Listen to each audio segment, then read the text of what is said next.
Bonsoir à tous. Je voulais vous ajouter quelques précisions par rapport à la première vidéo.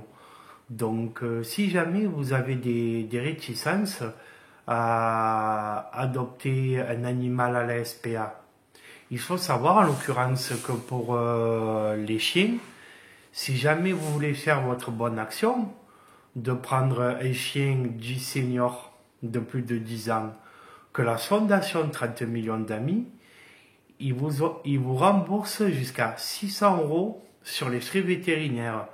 Déjà, ça soulage un peu.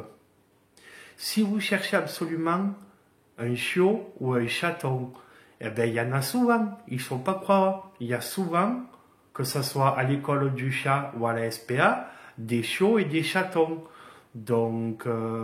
Les chiots, vous les trouverez qu'à la SPA, pas à l'école du chat, vous avez compris. Mais voilà, si vous voulez adopter un animal d'un jeune âge, il y en a aussi. Pour ça, il n'y a pas de souci. Après, je voulais vous dire, par rapport à la SPA, n'hésitez pas si vous avez des choses qui vous encombrent.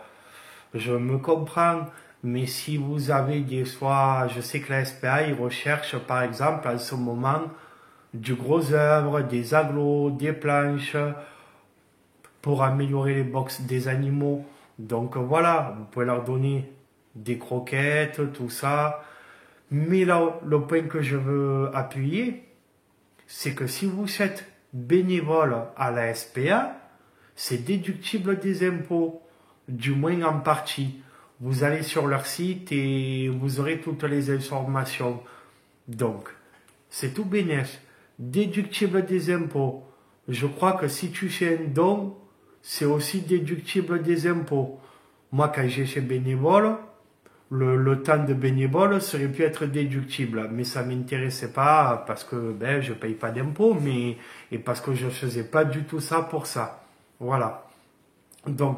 Si tu veux absolument un chiot ou un chaton, patiente, ils en auront forcément à un moment donné.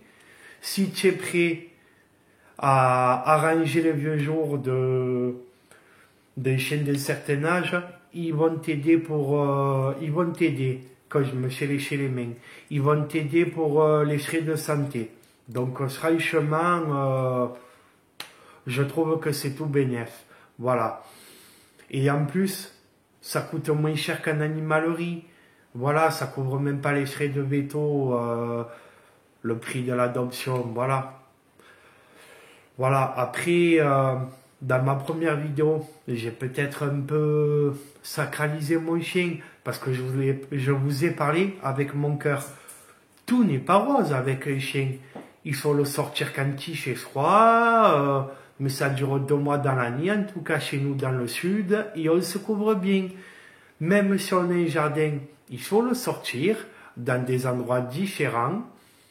Et voilà, c'est pas grave. Ça dure 2 mois dans l'année où t'as pas trop envie, mais tu le fais parce que tu aimes ton chien.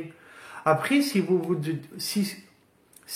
dites, pendant les vacances, comment on fait, tout ça, il y a beaucoup de pensions qui vous prennent les chiens. Il y a des pensions spécialisées. Mais surtout, votre chien, si c'est vraiment votre compagnon, vous pouvez aussi l'amener avec vous dans la plupart des endroits. Sur ça, vous vous renseignez avant. Et puis voilà. Et si au pire, ils le prennent pas, pendant les vacances, l'endroit où vous allez, si c'est pas possible, il y a des pensions. Voilà. Honnêtement, pour toutes ces raisons, je vois pas trop de contraintes pour ne pas franchir le cap. À moins que vous aimez pas les chiens, tout ça, il n'y a pas de souci, vous en voulez pas. Mais en fait, je m'adresse à ceux qui regardent la vidéo parce que j'ai envie de parler de ce que j'aime, quoi. Donc voilà, c'était pour vous dire, ça fait plaisir de faire sa bonne action à la SPA. Tu te fais plaisir à toi-même. Selon ça t'arrange, c'est déductible des impôts. Et puis les petites contraintes, pour ma part, une fois que tu es possesseur d'un chien, ces petites contraintes, Pour moi, c'est plus des contraintes de sortir le chien. Enfin, ça l'a jamais été, peut-être au tout début, le temps que les choses se mettent en place. Mais pour moi, c'est devenu une habitude, quoi. C'est machinal. C'est le jour où il n'y aura plus le chien à sortir que là, ça va craindre. Parce que, voilà, vous avez compris. Là, pour moi, voilà, tu sors le chien, tu vois des gens, tu te sociabilises, c'est vraiment, voilà, ça t'oblige à sortir. Et comme je dis, c'est pas nous qu'on sort le chien, il faut sortir le chien, c'est le chien qui nous sort. Voilà. Donc oui, tu peux trouver des petites contraintes, mais franchement, c'est tout bénéf.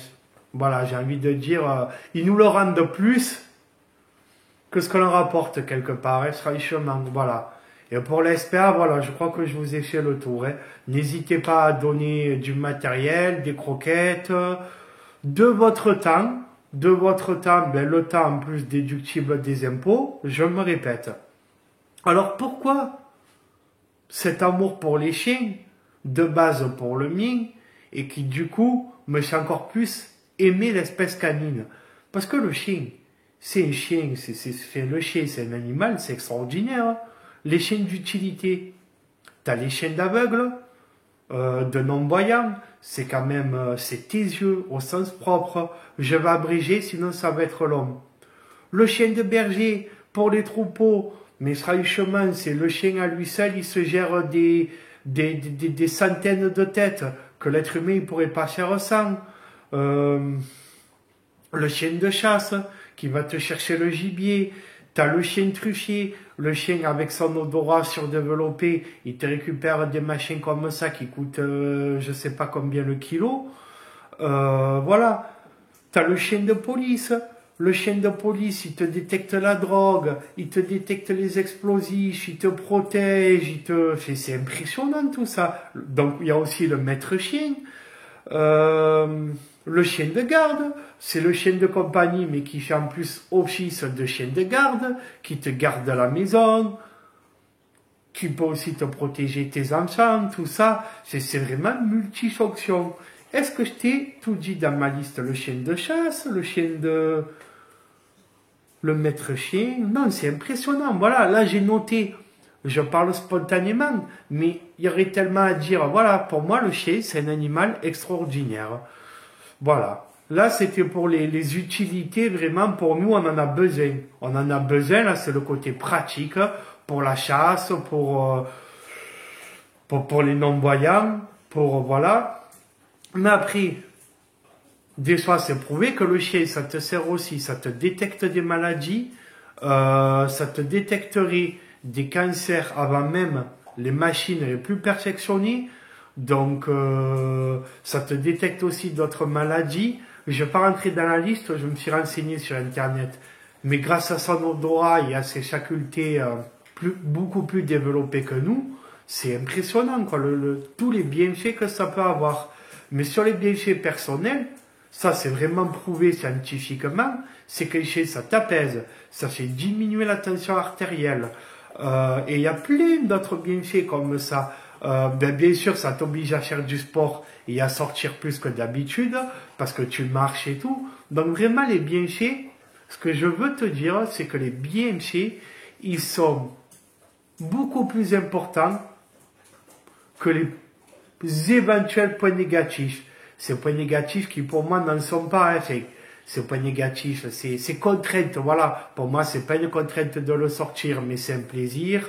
Voilà, la pire contrainte à l'eau, pire, c'est quand le veto, il te prend pour un jambon. Que le veto, tu crois qu'il fait ça par amour des bêtes. Dans certains cas, attention, tu crois qu'il fait ça par vocation, par amour des bêtes, mais tu te rends compte que finalement, on est des vaches à lait, mais voilà, c'était pour la petite anecdote, hein. Voilà. Après, qu'est-ce que je pourrais vous dire? Ben voilà, je crois que j'ai fait le tour, hein, sur le bienfait des chiens, sur même le bienfait que ça peut avoir de s'impliquer avec la SPA. Puis voilà, sur ce, voilà, je voulais vous faire une vidéo un petit peu plus... Voilà. Allez, bonsoir et j'espère que j'ai rien oublié.